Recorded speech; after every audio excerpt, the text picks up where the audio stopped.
തിരുവനന്തപുരം നഗരസഭയ്ക്ക് മുന്നിൽ വീണ്ടും ആത്മഹത്യാ ഭീഷണിയുമായി ശുചീകരണ തൊഴിലാളികൾ വന്നിരിക്കുകയാണ്.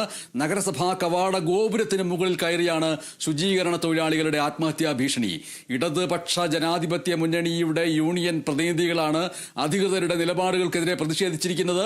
നഗരസഭ പിടിച്ചെടുത്ത തങ്ങളുടെ വാഹനങ്ങൾ വിട്ടുകൊടുക്കാത്തതിലാണ് ഇവരുടെ പ്രതിഷേധം. പോലീസും അഗ്നിരക്ഷാസേനയും സ്ഥലത്തെത്തിയിരിക്കുകയാണ്. പ്രതിഷേധക്കാരെ ഇപ്പോൾ അവിടെ നിന്ന് നീക്കി. ഇന്നലെ ലേബർ കമ്മീഷനുമായി നടത്തിയ ചർച്ചയിൽ വാഹനം വിട്ടു നൽകാൻ കഴിയില്ല എന്ന് അറിയിച്ചിരുന്നു.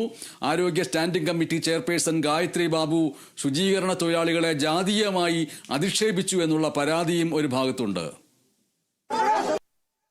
20 വർഷം കൊണ്ട് ഞങ്ങൾ ഈ ചെയ്യുന്ന തൊഴിലിന് ഇവർ എന്തുകൊണ്ട് ഞങ്ങളെ തടസ്സപ്പെടുത്തി, ഞങ്ങളെ വാഹനങ്ങൾ പിടിച്ചെടുത്ത് കരിനിയമം നടപ്പിലാക്കി വാഹനങ്ങൾ പിടിച്ചെടുത്ത് എന്തിന് ഇവരെ നമ്മളെ ദ്രോഹിക്കുന്നു? എന്തിനാണ് ദ്രോഹിക്കുന്നത്? ഞാൻ ഒരു കാര്യം പറയാം. ഈ ചെയ്യുന്ന തൊഴിൽ ഞങ്ങൾ മാത്രമേ ചെയ്യൂ.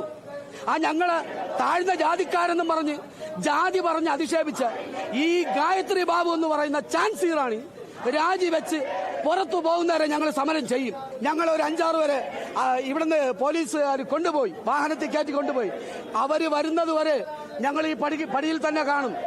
പട്ടിണി കിടന്നായിരുന്ന ഞങ്ങൾ ഇവിടെ തന്നെ കാണും.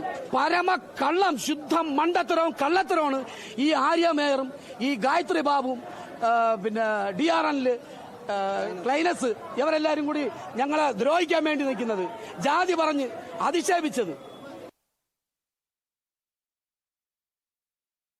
ഇപ്പോൾ നമ്മൾ കണ്ട ആ സംഭാഷണം നടത്തിയ വ്യക്തിയുടെ വാക്കുകൾ അത്രമേൽ ഹൃദയഭേദകമാണ്. കേരളത്തിൽ ഇപ്പോഴും ജാതീയമായ അധിക്ഷേപങ്ങൾ തുടർന്നുകൊണ്ടിരിക്കുന്നു എന്നുള്ളത്. പ്രത്യേകിച്ചും ശുചീകരണ തൊഴിലാളികളെ, നമ്മുടെ മാലിന്യങ്ങളെ വൃത്തിയാക്കുന്ന മനുഷ്യരെ അതിൻ്റെ പേരിൽ ജാതി പറഞ്ഞ് അധിക്ഷേപിക്കുന്ന പ്രവണത.